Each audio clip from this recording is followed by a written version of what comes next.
రేణు దేశాయ్ పవన్ ని పెళ్లి చేసుకున్న తర్వాత తన అడుగుజాడలో నడుస్తూ పవన్ కళ్యాణ్ కి ఎన్నో రకాలుగా సపోర్ట్ చేసింది. కానీ కొన్ని పర్సనల్ కారణాల రీత్యా పవన్ నుంచి దూరమైన రేణు తన పిల్లలైన అఖీర ఆద్య విషయంలో తండ్రి లోటుని లేకుండా పవన్ తో ఇప్పటికీ ఫ్రెండ్లీగా కొనసాగుతూ ముందుకెళ్తోంది.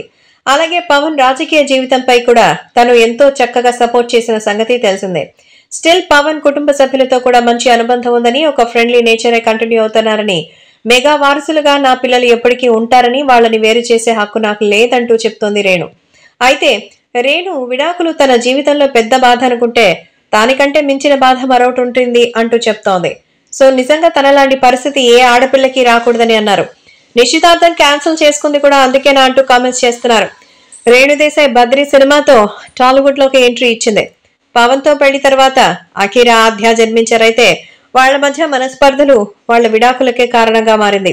ముఖ్యంగా మళ్లీ పెళ్లి చేసుకోవాలనుకుంది, కానీ ఎందుకో ఆ ఐడియా కూడా పక్కన పెట్టేసింది. సో ప్రస్తుతం ఎవరో ఒకరు ఏదో ఒక విషయంలో తను హర్ట్ చేస్తున్నా ఎక్కడా వెనకడుగు వేయకుండా వాళ్ళకి గట్టిగానే సమాధానం చెప్తూ ఉంటుంది.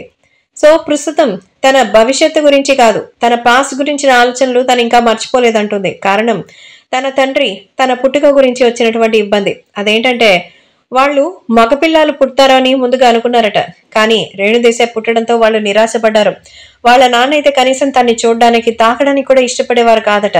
కొంతమంది తల్లిదండ్రులు అమ్మాయి పుట్టితేనే చంపేస్తారు, కానీ నా పేరెంట్స్ చదువుకున్న వాళ్ళు కావడంతో ఎందుకో చంపలేదు అంటూ ఎమోషనల్ అయ్యారు. తల్లి ఉండి కూడా ఆమె ప్రేమని పొందలేకపోవడం మన నరకం. మా ఇంట్లో పని మనిషి నన్ను ఎంతో ప్రేమగా చూసుకుంది.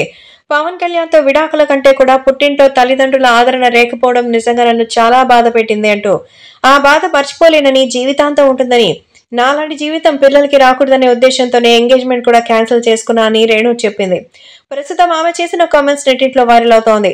సెకండ్ ఇన్నింగ్ స్టార్ట్ చేసిన రేణు టైగర్ నాగేశ్వర సినిమాలో కీలక పాత్ర పోషించింది. దర్శకత్వం వహించాలనేది కూడా తన కోరిక అంటూ చెప్తోంది రేణు. ఆమె ఫ్యాషన్ డిజైనర్, స్టోరీ రైటర్, అలాగే ఇంకా చాలా పనులు చేస్తున్న సంగతి తెలిసిందే. సో మొత్తానికి అటు తన పర్సనల్ లైఫ్ లో ఎన్నో ఇబ్బందులు ఎదుర్కొందని, అందరూ ఆమెపై ఎంతగానో నిజంగా రాబోయే రోజుల్లో అయినా తన సంతోషంగా ఉండాలని కోరుకుంటున్నారు.